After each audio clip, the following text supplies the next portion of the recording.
And WYFF News 4 investigates tonight teachers who crossed the line with their students. Our analysis of state records found nearly a third of all South Carolina teachers who've had their licenses revoked got into trouble for having inappropriate relationships with students. Tonight, one former teacher who pleaded guilty to charges of having sex with one of her students is sharing her story for the first time with WYFF News 4's Tim Waller. Well, this former teacher, Michaela Carroll, is now a convicted felon. She will never work in a classroom again. And while she disputes some of the facts of her case that made headlines 3 years ago, her story provides insight in what has been a continuing problem.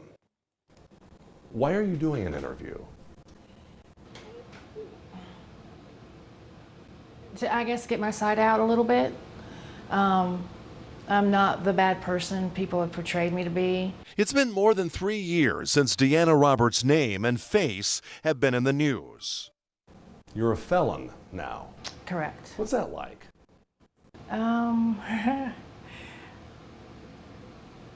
Extremely hard. The former chemistry teacher at Tomasi Salem School lost her home, her husband, her teaching certificate after pleading guilty to having sex in her classroom with a 16-year-old student she was tutoring after school. And I put myself in a situation that I shouldn't have been in. While Robert disputes some of the facts of her case, she admits she crossed a line. And I did tell him I loved him, but it wasn't a romantic love. It was, it was more of a mother to son type deal. The boy told his parents told police. Robert got 5 years probation and 1 year of house arrest, along with harsh words from parents who've confronted her. What did they say?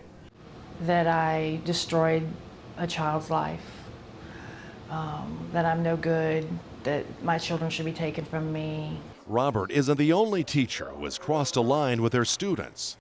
Since January 2011, 75 other South Carolina teachers have had their teaching certificates revoked for sex-related offenses.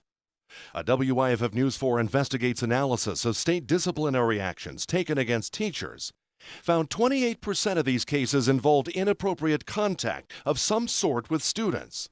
Everything from teachers flirting with students to texting explicit photos. 18% of all disciplinary actions involved actual sexual contact with students. The majority of those cases, 31%, involved teachers at upstate schools.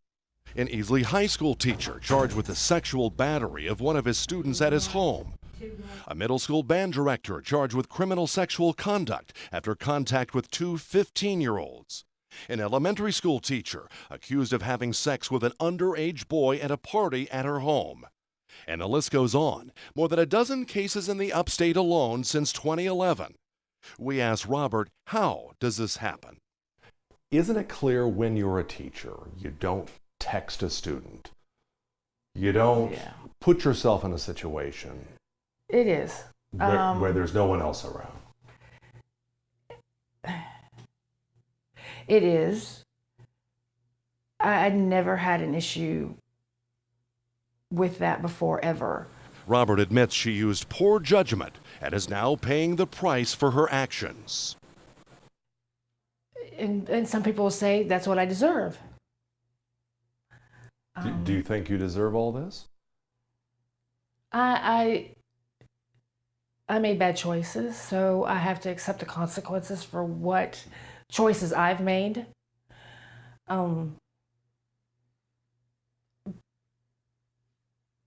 But the depth of what I've had to go through, no.